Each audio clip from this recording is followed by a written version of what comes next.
Au 6e jour de notre immersion au cœur de l'univers djihadiste, Abu Muhammad tient à nous montrer une chose qui lui tient à cœur. Le djihad doit se faire en famille. Il profite d'ailleurs du moment pour jouer avec son fils de 9 mois. Pas exactement le type de jeu auquel nous sommes habitués.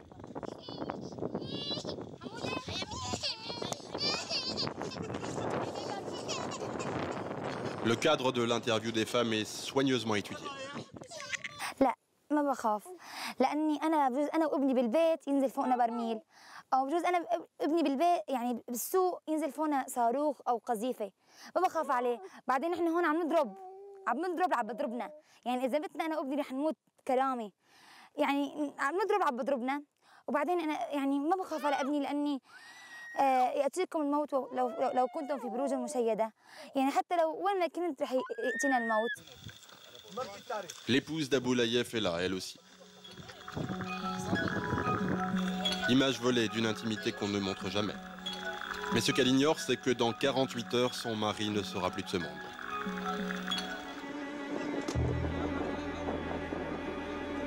Aujourd'hui, ces hommes, tout le monde en parle. Les djihadistes de Syrie qui mènent la guerre contre le régime de Bachar el-Assad. Des brigades ultra déterminées. Il y a bien sûr le tout-puissant État islamique, mais ce ne sont pas les seuls. Il existe bien d'autres factions qui se battent sur le terrain. Nous avons obtenu l'autorisation de suivre plusieurs de ces brigades parmi les plus dures. Des groupes paramilitaires pour la majorité syriens, composés pour certains d'anciens de l'État islamique ou du front al-Nusra, proche d'Al-Qaïda.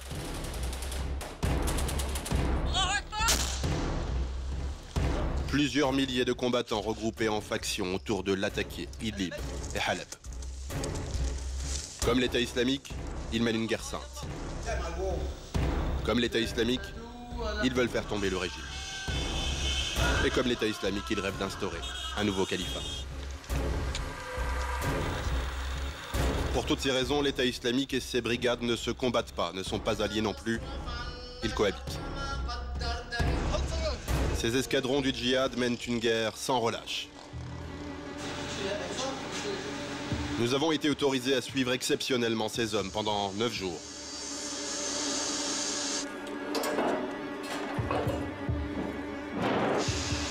Aussi bien au combat que dans la vie de tous les jours.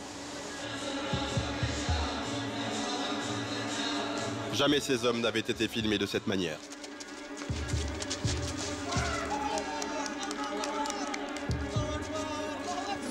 Nous avons accompagné ces djihadistes au cœur du conflit syrien, où l'on a même vu un combattant se faire exploser pour faire tomber une position ennemie.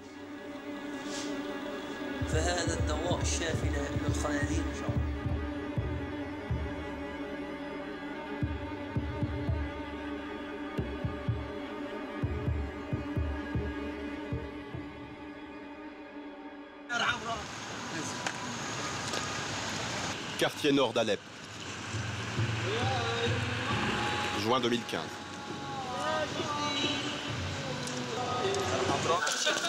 Ces hommes qui improvisent une partie de football appartiennent à Ansar al-Aqida, une composante très influente de la rébellion djihadiste dans le nord de la Syrie. Ce sont eux que nous allons suivre pendant plus d'une semaine.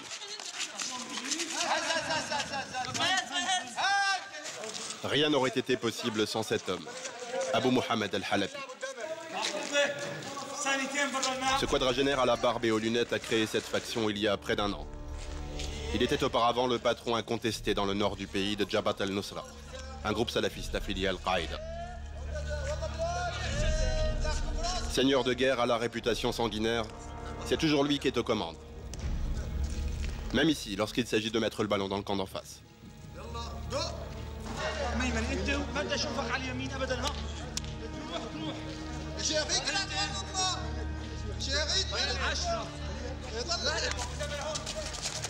Selon plusieurs médias américains, l'homme aurait été abattu dans un raid en 2012. Le voilà donc ressuscité, comme par miracle.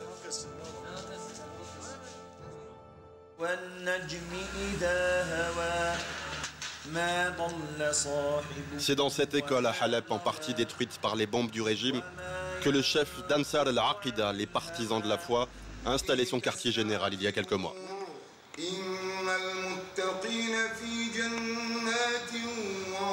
Commandant et chef religieux, voilà aussi l'image qu'il souhaite donner de lui.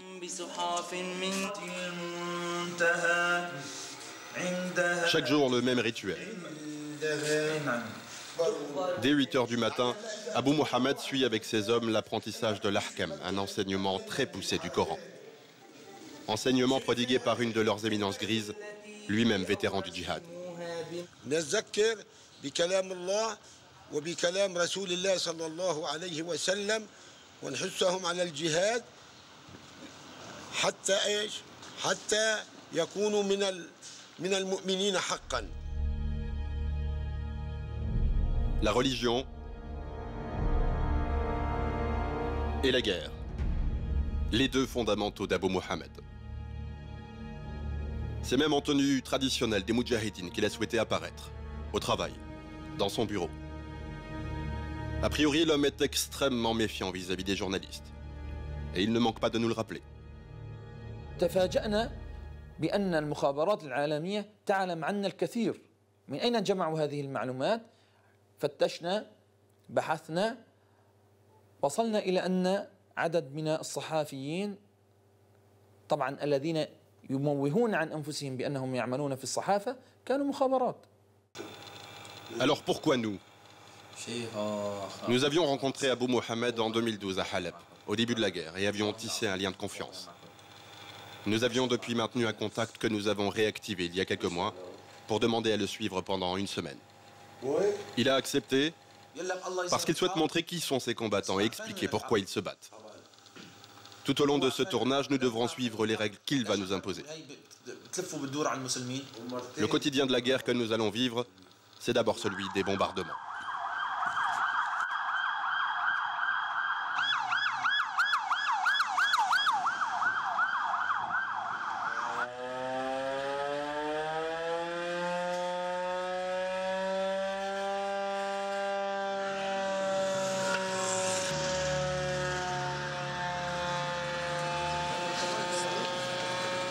Il y a encore 4 ans, Halep était le véritable poumon économique de la Syrie.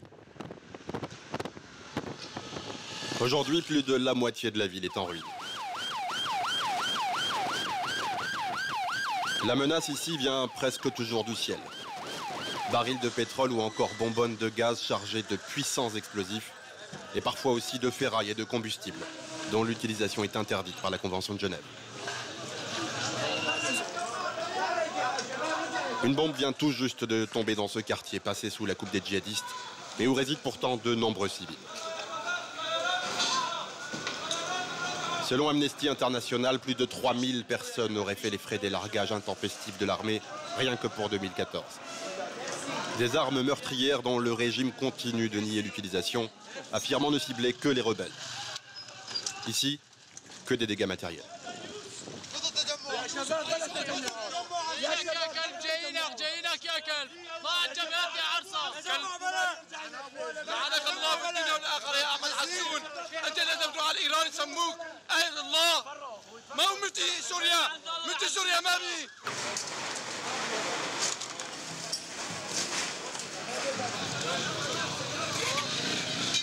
انتبهوا للطياره. À peine arrivé, déjà une nouvelle alerte dans un quartier voisin. Cette fois, c'est un hélicoptère du régime qui vient de larguer plusieurs barils dans le secteur de Soukari.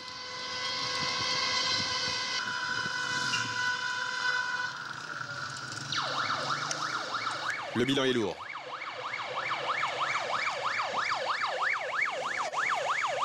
Quatre personnes tuées sur le coup, dont 2 enfants.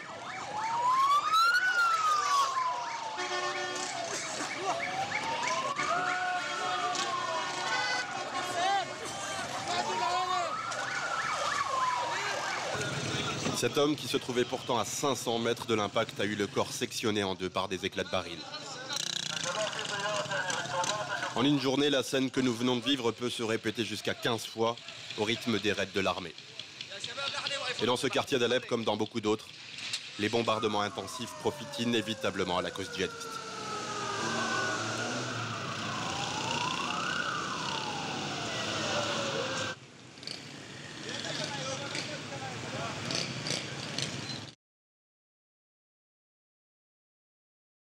وانا قلت له امبارح سوار قلت له كثير بكير بده يطلع بضيعه لكن هلا بطريقهم بدهم ساعتين اكثر على الجراميل؟ ايه اكثر من ساعتين 300 كيلومتر اكثر على قولته. Un des hommes d'Abou Mohamed nous a conviés à son mariage.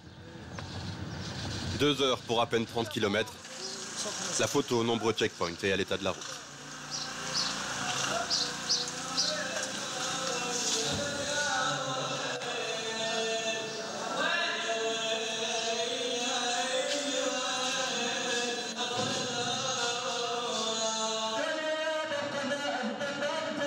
Le futur marié âgé de 23 ans a mis son plus beau costume. Pas question d'oublier le contexte, le chant que l'on entonne pour lui s'en prend directement à Bachar el-Assad.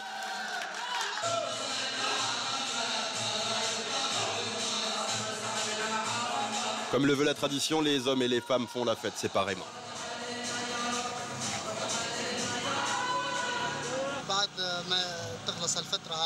راح يرجع ان شاء الله ويكفي طريق الجهاد والمجاهدين يعني بكل سوريا ماشيين على هالطريق هذا وكليات نفس الروتين ونفس الكلام. الحياه بدها تستمر، اذا في قصف ولا ما في قصف، واذا في طيران ولا ما في طيران، بدنا نستمر بحياتنا رغم انف بشار الاسد ورغم انف النظام الغاشم.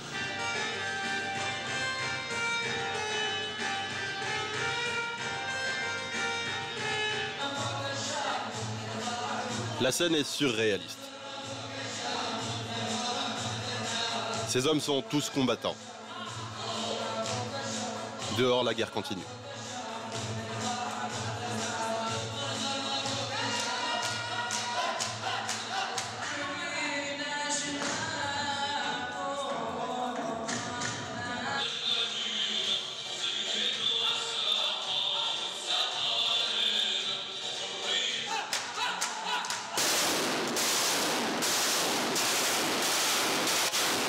On a d'abord cru à des tirs de joie, mais en fait, un hélicoptère vient de survoler le secteur.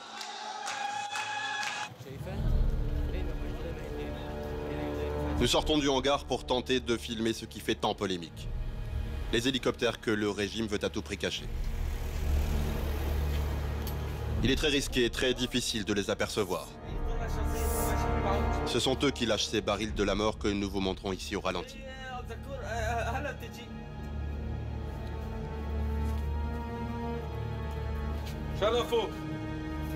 Premier largage. Et rapidement un second à plus d'1 kilomètre.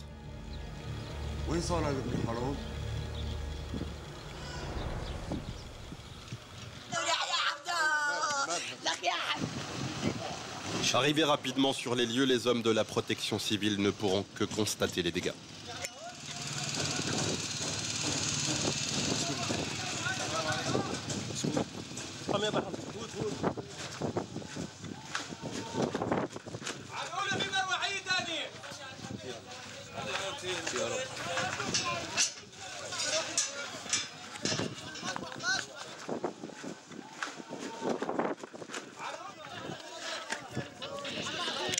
Trois hommes viennent de perdre la vie, ensevelis sous le poids de leur maison.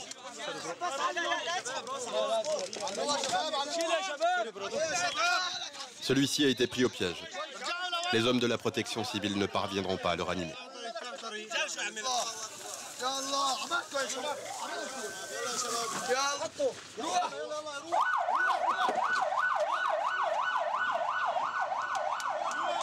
صار ثالث اسبوع في وقت صلاه الجمعه بيستهدف المساجد في قريه عنتين.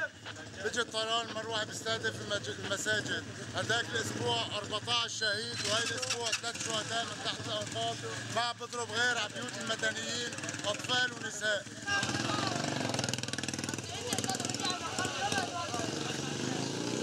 C'est la fin de notre première journée en Syrie.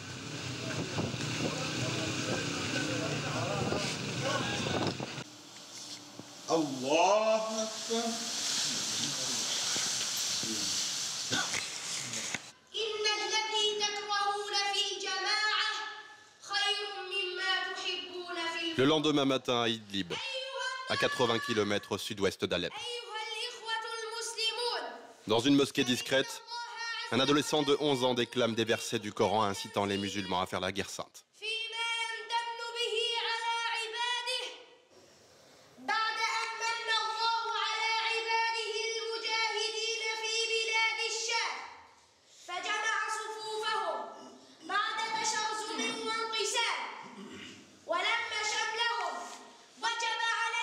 Ce jeune garçon est le fils de 7 hommes au kéfir rouge et blanc.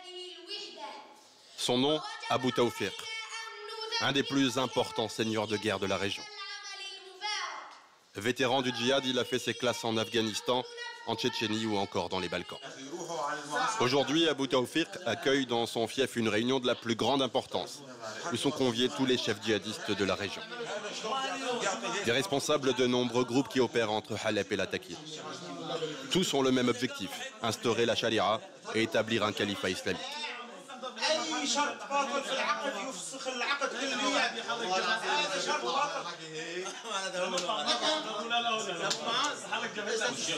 À l'ordre du jour du Conseil de guerre, déterminer qui va conduire les prochaines offensives sur les différentes lignes de front.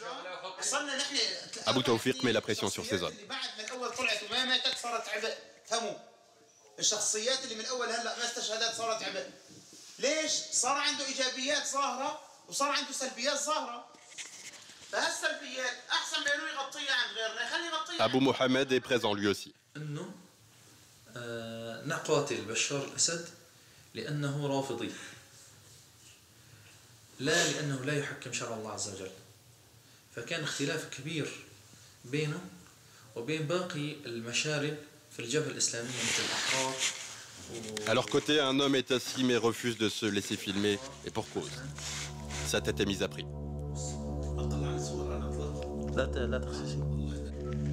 Abu Mouad el-Masri, alias Abu Muaz, un Égyptien au pédigré impressionnant.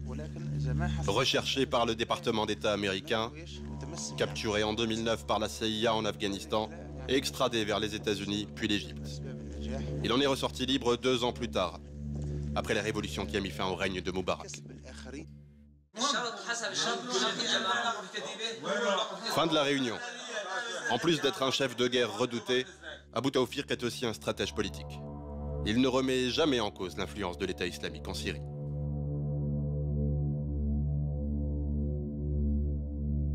الدولة الإسلامية هي يعني منشود كل مسلم وطلب كل مسلم. ولكن الحقيقة استطاع يعني الغرب والشرق أن يزف للمسلمين الدولة الإسلامية المزعومة حتى يضلل المسلمين عن مشروعهم، مشروع الدولة الإسلامية. وهذا الأمر لن يطول.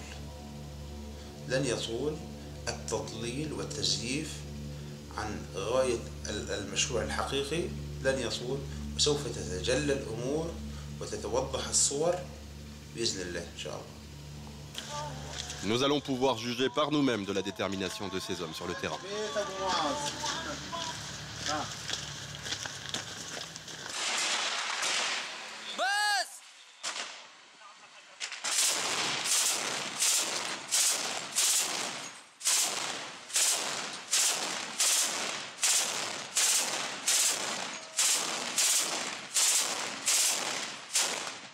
Ici, les combattants d'Abu Tawfiq et d'autres djihadistes partent à l'assaut d'une position tenue par des soldats fidèles au régime, en l'occurrence des milices alaouites. Dans ce village situé à 30 km de l'Atakié, chacun des 2 camps refuse de lâcher le moindre mètre.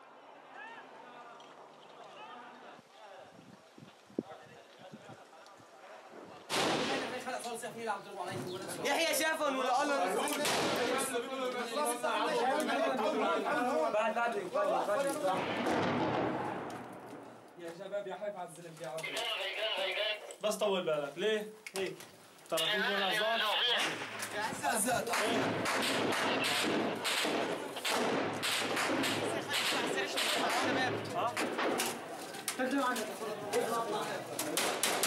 Des scènes de guérilla d'une violence inouïe.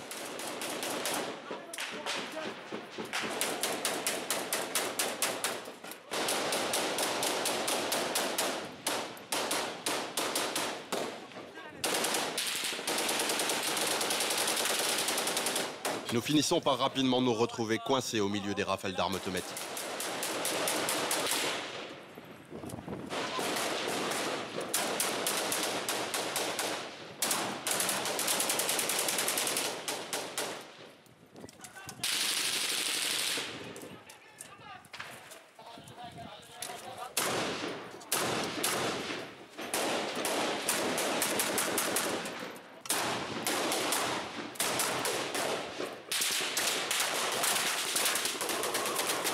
À 1 mètre de nous, cet homme vient d'écoper d'une balle qui a ricoché dans sa bouche.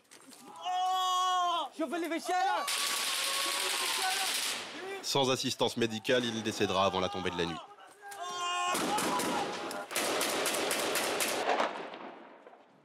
Nous profitons d'un court répit pour nous esquiver. Les combats vont continuer et s'intensifier même. Quant au village, il finira par tomber quelques jours plus tard.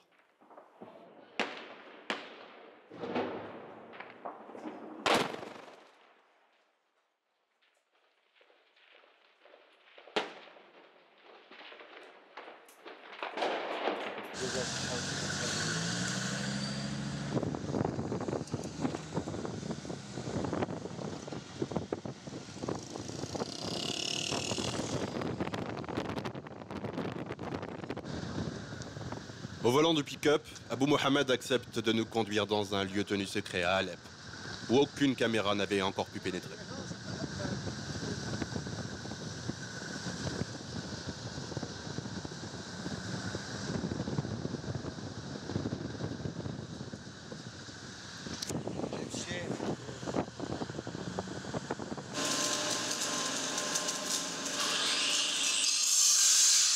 À première vue, on pourrait croire à un simple atelier de mécanique.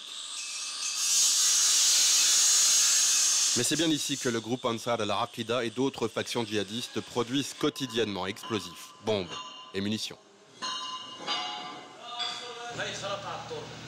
L'homme sur la gauche avec la barbe rousse s'appelle Abou Layef. Il est le chef d'une brigade proche d'Ansar al-Aqida, le groupe de notre guide depuis le début de notre reportage.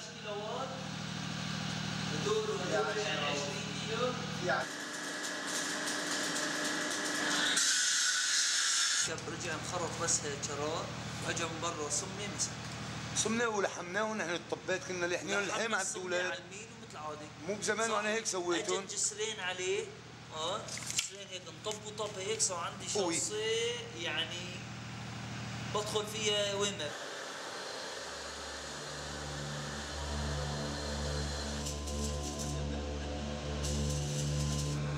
Du matin au soir, ces djihadistes fabriquent des grenades.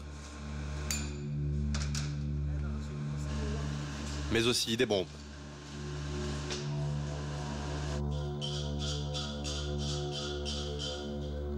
Et des obus. Dans cette salle, des bonbonnes de gaz sont préparées pour être transformées en charges explosives.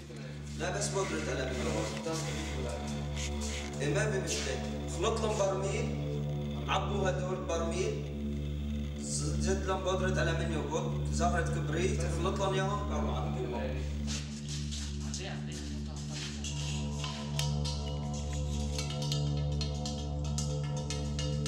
Minutieusement, chaque bonbonne est d'abord nettoyée avec du sable pour en faire disparaître le gaz.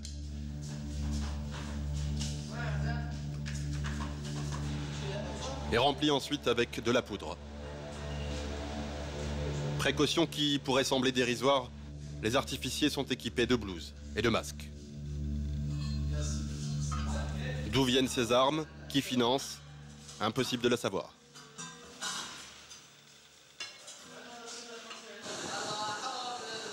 Les artificiers prennent la pose devant notre caméra. Mais la réalité est tout autre. L'homme sur la droite est un prisonnier syrien condamné à mort par les djihadistes. Et c'est loin d'être un cas isolé.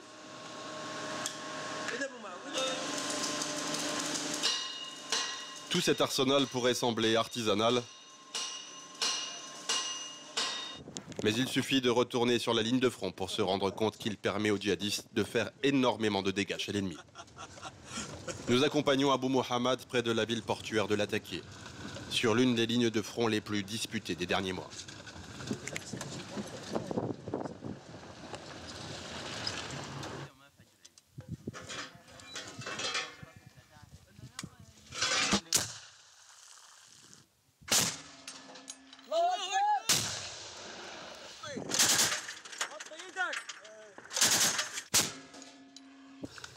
Ici, plusieurs factions djihadistes ont allié leurs forces dans le but ultime de faire tomber la 4e ville syrienne, qui permet à Damas de se ravitailler en armes et produits de première nécessité.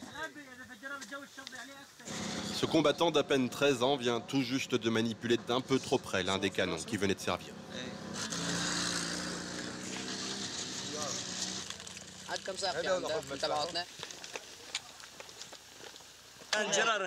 Abou Mohamed et Abou Layef se retrouvent pour coordonner les opérations.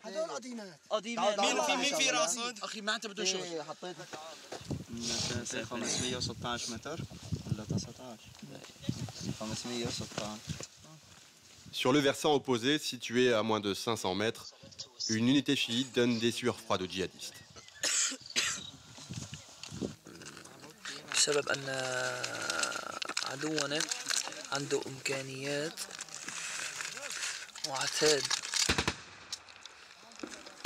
L'interview est interrompue par les combats.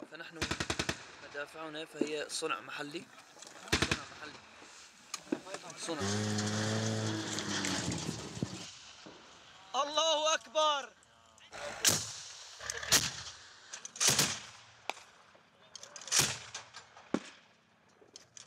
Allahu Akbar.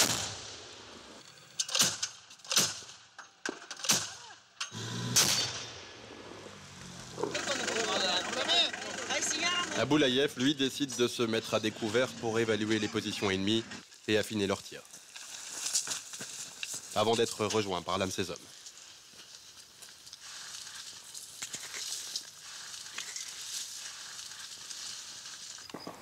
يا أخي السليلوز يلي جيبه الزلمة الله يرضى عليكم والله يهديهم والله يحفظهم فهذا الأمر غلط. أنا موقف السليلوز اللي جابه الزلمة لأني جدا بطيء جدا بده شغل. قلت بده شغل. La position est idéale pour évaluer les dégâts sur le camp d'en face.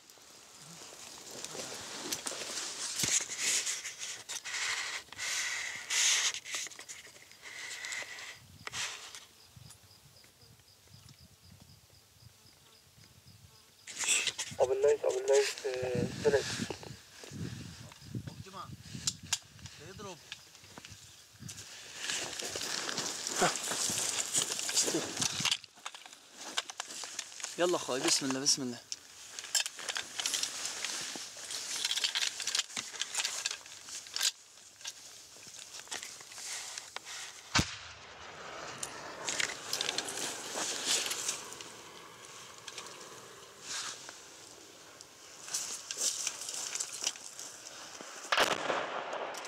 La cible est atteinte. الله أكبر. هل رأيتها؟ Le crépuscule guette.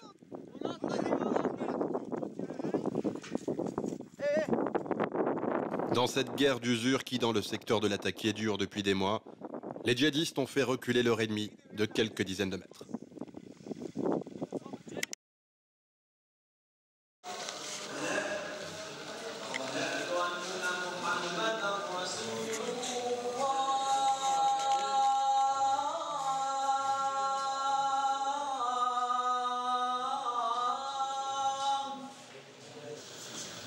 Ces hommes qui prient ensemble ont tous été condamnés à mort.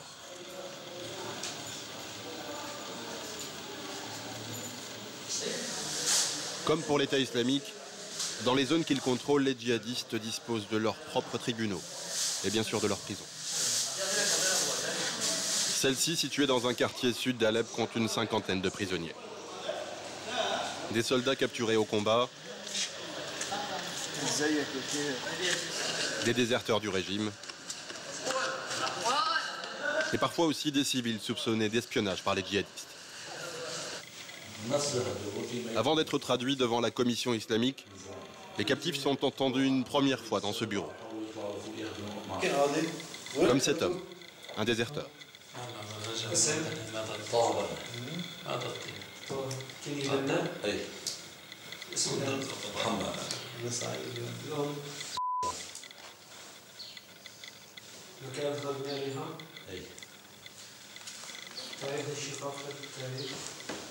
هلا ما عم يوصل الثالث. شو التاريخ؟ شو بحكم اليوم شو 21 En lui posant ces questions, le djihadiste cherche ici à en savoir le plus possible sur le camp adverse. Dans cette guerre, la victoire passe aussi par du renseignement. Fin de l'interrogatoire. Dans le bureau voisin, à la tête du tribunal, un simple civil. Sa connaissance du droit musulman, autrement dit des textes coraniques régissant l'application de la charia, faisait de lui le candidat idéal pour la fonction.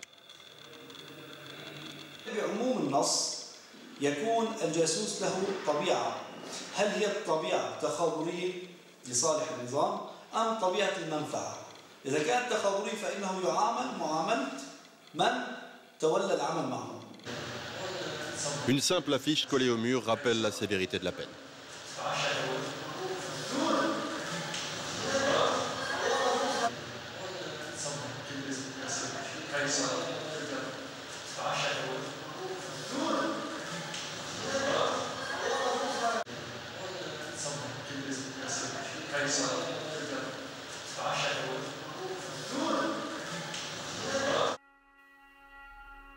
Cet officier du régime d'Assad est parvenu à s'éjecter alors que son avion venait d'être percuté par un missile.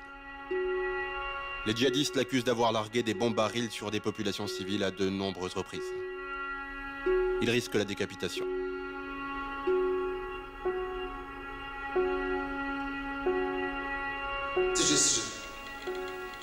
السجن مو كويس برا اكوس الحريه اكوس نعم وكيف يعاملك الشباب؟ الحمد لله كويس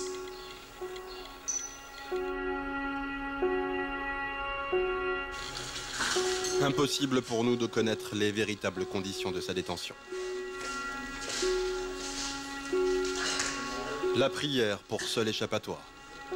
Car à moins d'un miracle, aucun de ces hommes ne reverra la lumière du jour.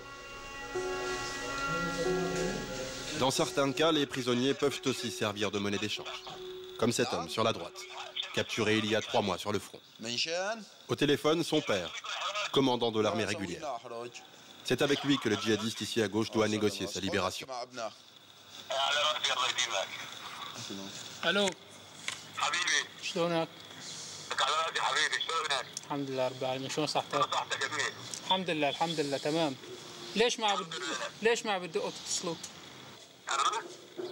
ليش فصلوك من الشغل؟ La négociation s'enlise depuis plusieurs semaines.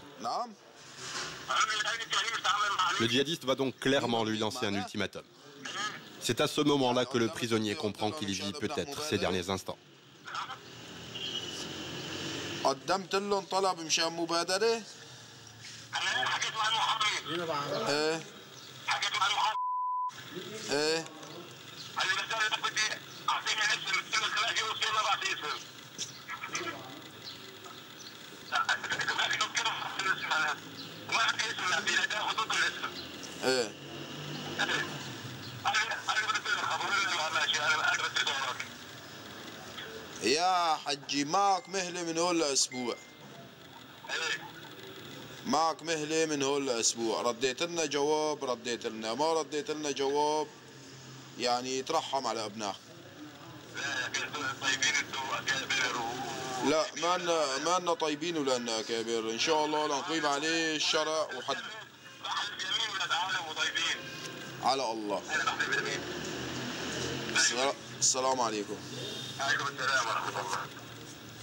لينا قدام رب العالمين وقدامك وقدام أهلك، وهي صار اتصلنا فيهم 3 مرات، صار لك أسير عنا أنت أكثر من شهرين، ولهلا أهلك ما اتصلوا فينا ولا مرة، وأبوك عم بكذب كذاب، لو حكي مع محامي ولو شيء، ومبين عليه إنه مع النظام ومع الخنزير، يعني سمانا بهنيك وكذا، الا شوي يقولنا انتم ارهابيين او مسلحين او كذا. المهم معه من هون لاسبوع، هذاك الوقت نحن حريه تصرف او يتواصل معنا، بترجع بتحكي معه بكره وبعد بكره والبعده لبين ما تشوف حل. نحن إننا اخوه اسرى بدنا اياه، ما اجوا الاسرى انت حكمك قتل. Le prisonnier est en sursis. Pour combien de temps encore?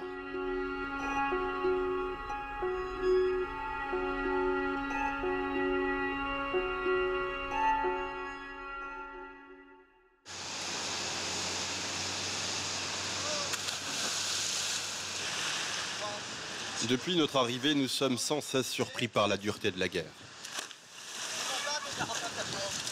Nous allons l'être presque autant par cette scène de vie totalement inattendue.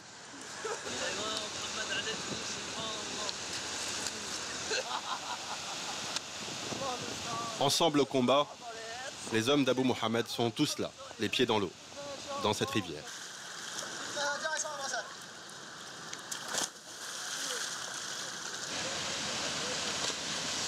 Contrairement à ce que l'on pourrait croire, nager, rire ou s'amuser ne sont pas considérés comme haram, comme un péché.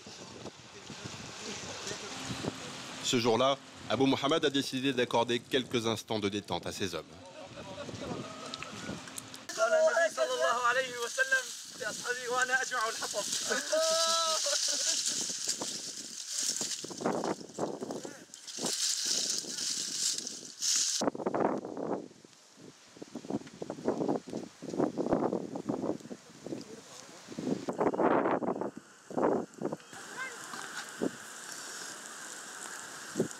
إن شاء الله في قلب اللاذقية وعن قريبا سنأكل في حديقة العامة في مدينة حلب في وسط مدينة حلب. I'm sorry. La journée touche à sa fin. Dans le secteur de l'Attaquié, notre guide décide de faire un tour d'inspection dans un chantier pour le moins particulier. Le chef de chantier, qui arbore un bandeau à l'effigie de l'État islamique, s'appelle Abu Assad. Début de la visite. Ce que nous allons découvrir à l'intérieur va nous couper le souffle.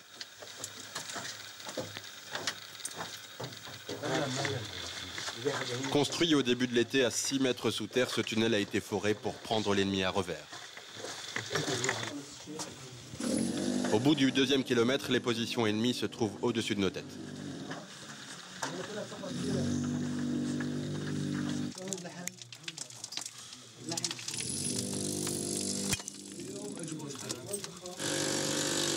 Pour réaliser ce chantier titanesque, une quinzaine de prisonniers syriens se relaient de jour comme de nuit, à raison de 15 heures de travail quotidien.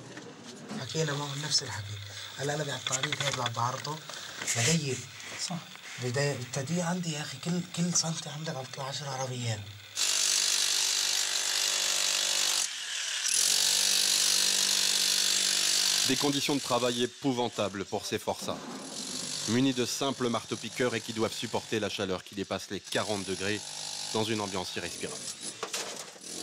Lorsque nous les interrogeons, la peur se lit sur leur visage. عند النظام كانوا يسبوا محمد صلى الله عليه وسلم ورح نأتيهم بإذن الله ورح نعمل فيهم تفجير عملية استشهادية بعون الله تعالى.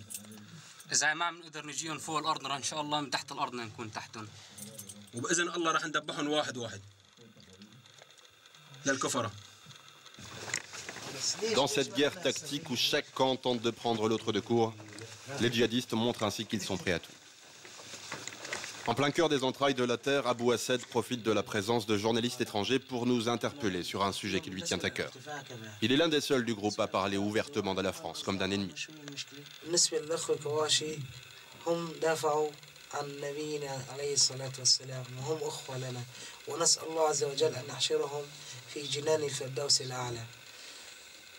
هم أخوة لنا أخي طولما أنت نبيك وربي ربك وإسلامي إسلامك فما الذي يمنع بيني وبينك أنت أخي بالله ونسأل الله عز وجل أن يجمعنا في يوم واحد في جنة الفردوس الأعلى. Lors de notre passage, les prisonniers avaient déjà creusé près de 4 km de galeries, l'objectif final étant de 5.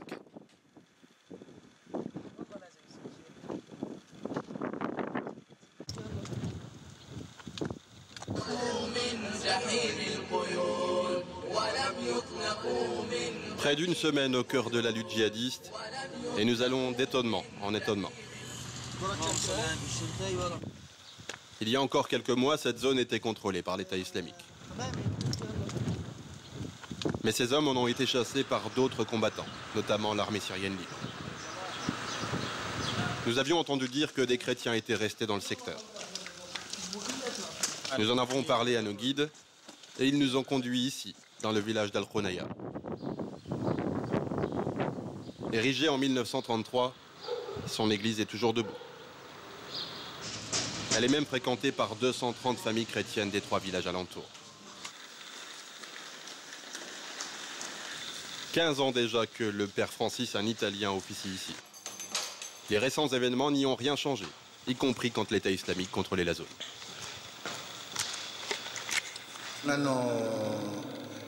Hanno detto che noi possiamo fare tutte le funzioni nostre liturgiche, le nostre preghiere senza nessun problema, basta che non suoniamo le campane, dobbiamo togliere tutti i nostri segni religiosi che si trovano fuori, tutte le statue, abbiamo tolto la statua della Madonna, di San Giuseppe, di Sant'Antonio e poi anche le croci, che non possono vedere neanche croci, perché sono segni cristiani, le abbiamo tolti e così via. La visite continue, toujours accompagnée des djihadistes.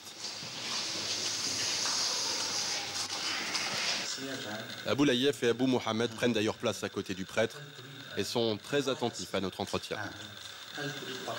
Difficile de dire s'ils parlent sous la contrainte ou non, mais le père Francis fait preuve d'une compréhension assez inattendue vis-à-vis de l'État islamique.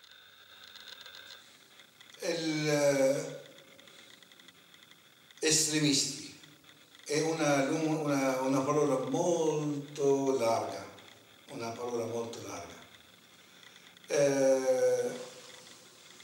la mass media gonfia le parole. Quando stavano qua la ISIS, quando è stata qui, per noi era una era bella, una era tranquilla, una era di pace, perché tutti i ladri, tutti gli assassini, tutti i mascalzoni sono scappati via. Allora potevi stare tranquillo, dormire con le porte aperte. Ma veramente è stato un periodo molto molto buono e come ti ho detto prima eravamo di rispetto reciproco tra noi e loro. A priori, les règles sont restées les mêmes avec l'arrivée des djihadistes d'Abou Mohamed et des autres factions. Même pour la jizya, l'impôt obligatoire réservé aux non-musulmans, ils font preuve d'une indulgence pour le moins étonnante. وفرض الجزية شيخ. فرض الجزية يأتي عند التمكين. هناك تمكين ندفع الجزية، لا يوجد تمكين لا يوجد جزية.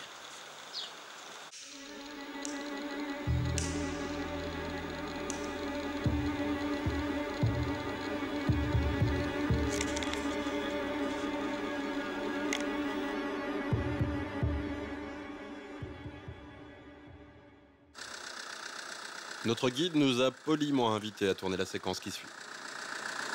Nous sommes de retour sur la ligne de front. Dans ce monospace, des femmes et des enfants, en armes. Les djihadistes ont mis un point d'honneur à ce que nous tournions cette séquence. Ils sont parfaitement conscients que cette image est exceptionnelle.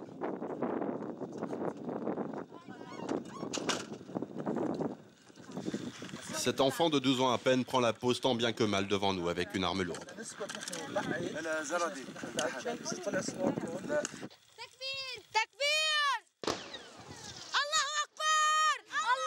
Ces femmes apprennent à combattre. Les gestes sont encore très incertains.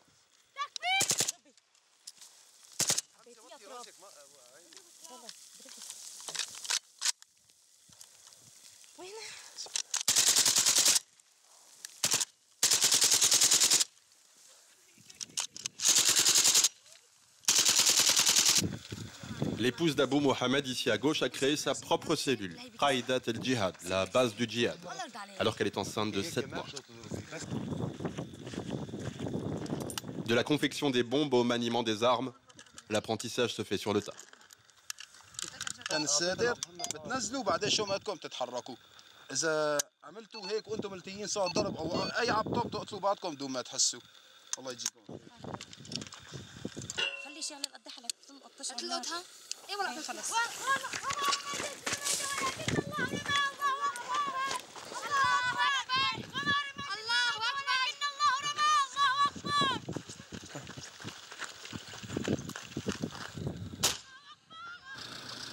Au 6e jour de notre immersion au cœur de l'univers djihadiste, Abou Mohamed tient à nous montrer une chose qui lui tient à cœur. Le djihad doit se faire en famille. Il profite d'ailleurs du moment pour jouer avec son fils de 9 mois. Pas exactement le type de jeu auquel nous sommes habitués.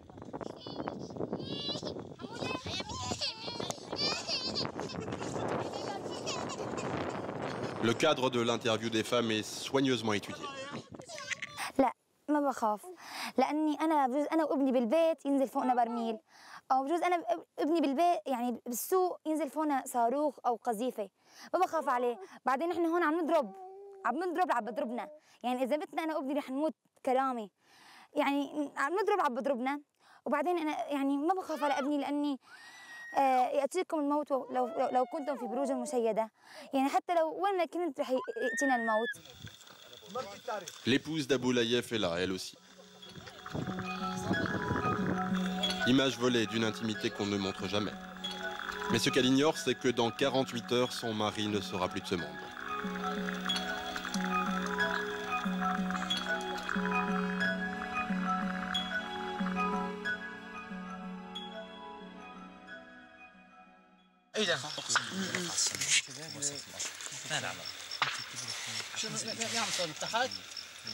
L'un des enjeux des djihadistes est d'être en mesure de repérer un ennemi souvent invisible. Pour cela, ils ont investi dans un nouvel appareil. Ils viennent d'ailleurs de s'en faire livrer plusieurs, des drones. C'est un de leurs hommes qui vient tout juste d'en rapporter d'Europe.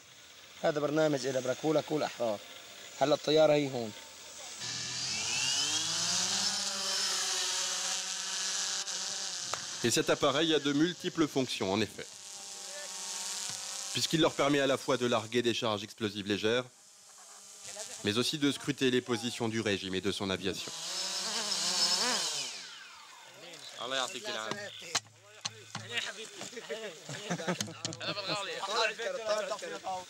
وهي اليوم هاي الشقة اليوم هذول تبع امبارحة هذول جرف المباني وهذول تبع امبارحة طلع هاي. طيب بس هيك عم شقوا بالسقف وين الشباب؟ Le repérage est fait. Les djihadistes vont provisoirement abandonner cette partie du front, car une bataille cruciale les attend ailleurs.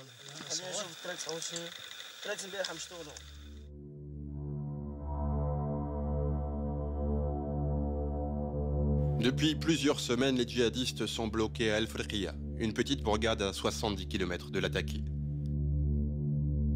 Le régime y a déployé les grands moyens, pilonnage par l'aviation et renforcement des effectifs militaires au sol. Et c'est cette tour au fond qui pose problème, à l'intérieur des snipers du régime. Pour la prendre, ils ont imaginé un plan. Alep, au quartier général des djihadistes.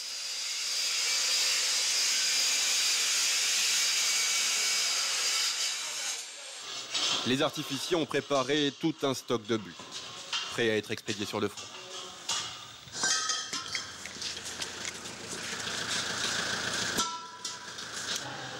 Abou Laïef coordonne toutes les opérations. Mais nous sentons que quelque chose de spécial est en train de se préparer. L'émir nous révèle sa stratégie pour prendre la tour occupée par les snipers. Son idée ? Y pénétrer et ouvrir le feu sur les soldats ennemis. Et si cela ne suffit pas, il a un plan B. Se faire sauter. كيف صنيعك وأنت اليوم يعني أمير هنا أنت تلبس هنا حزام ناسف ويعني سف لي الموقف بالله عليك. والله يا أخي سبحان الله نسأل الله العلي العظيم رب العرش العظيم أن يتقبل شهدائنا. سبحان الله والله يا أخي الحبيب الأمر اللي عم نمر فيه أمر صعب من فنحن هالكفار هالخنازير عم بتمادوا على أعراضنا وعلى أرضنا. فوالله والله والله ما جئناهم إلا بهذه اللحظة. والله أنه في جنود خرجت من أرض الشام إن شاء الله للأول، فمن سوف يخرج معي الثاني لا يكون إن شاء الله انغماسي في هذه العمل إن شاء الله. سبحان الله، نحن مجموعة من الأخوة إن شاء الله سوف نتقدم في عمل إن شاء الله إذا قام هذه الليلة في عمل انغماسي يضعضع النظام إن شاء الله في الداخل في نحورهم.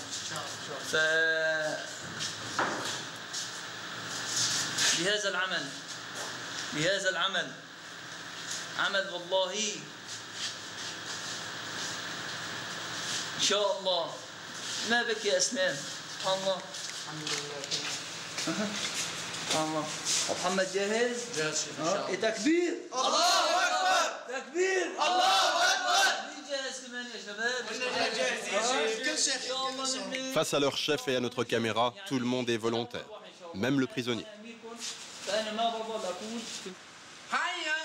L'heure fatidique approche. Certains ont du mal à retenir leurs larmes.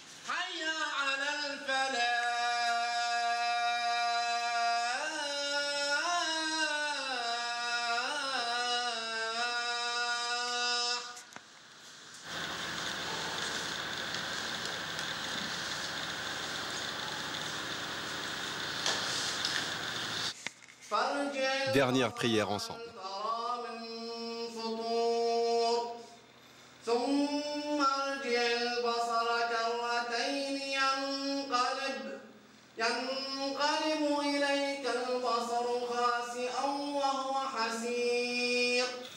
Aboulaïev part s'isoler un long instant.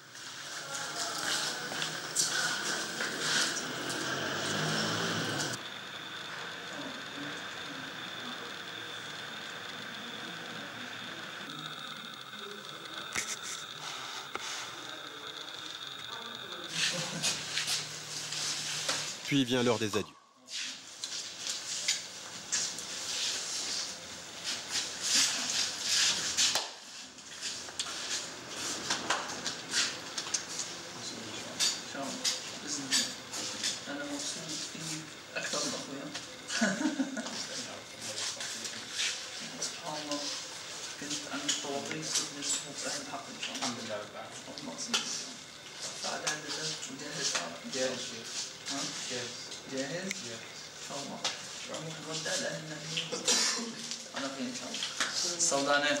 تكبير الله أكبر. تكبير الله أكبر. تكبير الله أكبر. شيخ شيخ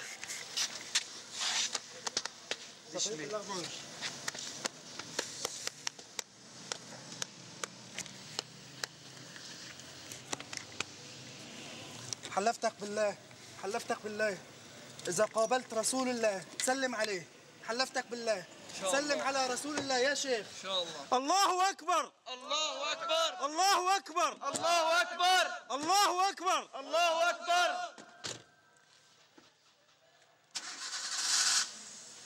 السلام عليكم. الله معك شيخ. منطقة الجنة شيخ. Le lendemain matin à l'aube.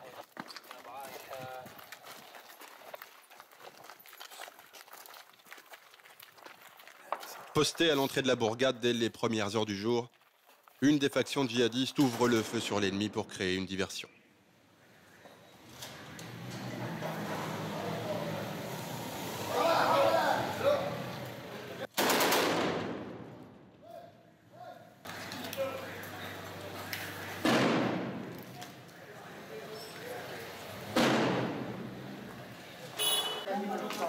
La dernière image d'Aboulaïev, la voici. Moins de 5 minutes avant qu'il ne pénètre dans l'immeuble où sont postés les snipers.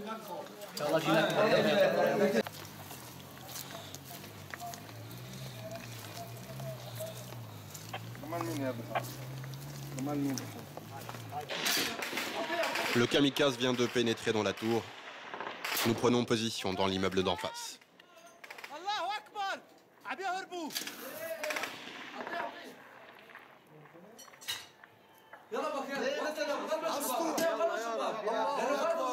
الله أكبر الله أكبر الله أكبر الله أكبر.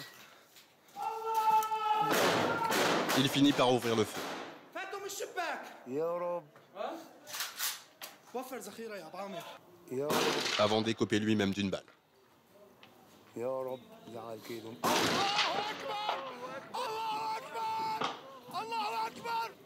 Aboulaïef est donc bel et bien passé au plan B.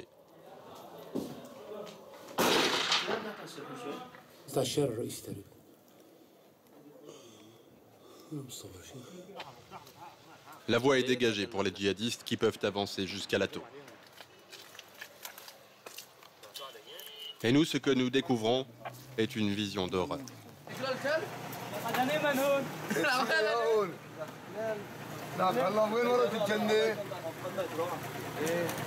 خلونا ناخذ شايفه كل مصير خنزير من بشار الاسد هيك مصيره وبشار الاسد هيك مصيره. الله اكبر خنزير يا كلاب يا كفره تنشق.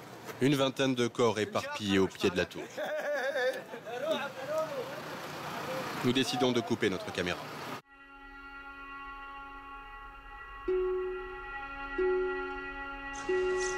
Alep, dernier jour de notre périple. Dans les nombreux quartiers tombés entre leurs mains, l'étendard des fondamentalistes s'affiche presque partout. Première victime de ce conflit qui dure depuis plus de 4 ans, les enfants livrés au péril de la guerre, au bombardement et au chaos. Chaque jour, ce petit garçon de 10 ans est condamné à errer dans les rues, à la recherche de nourriture et de détritus réutilisables. La récolte du jour est maigre, mais pas question de perdre espoir pour autant. العالم كله عم بتموت أقدم أنا هذا الخبز عم ببيعه مشان أعيش وما في شي ناكل اليوم ناكل أوقات ما ناكل أمي وأبي مشتاق إليهم. Depuis le début de la révolte contre le régime en mars 2011, plus de 220 000 personnes ont péri en Syrie, dont un tiers de civils et 12 000 enfants.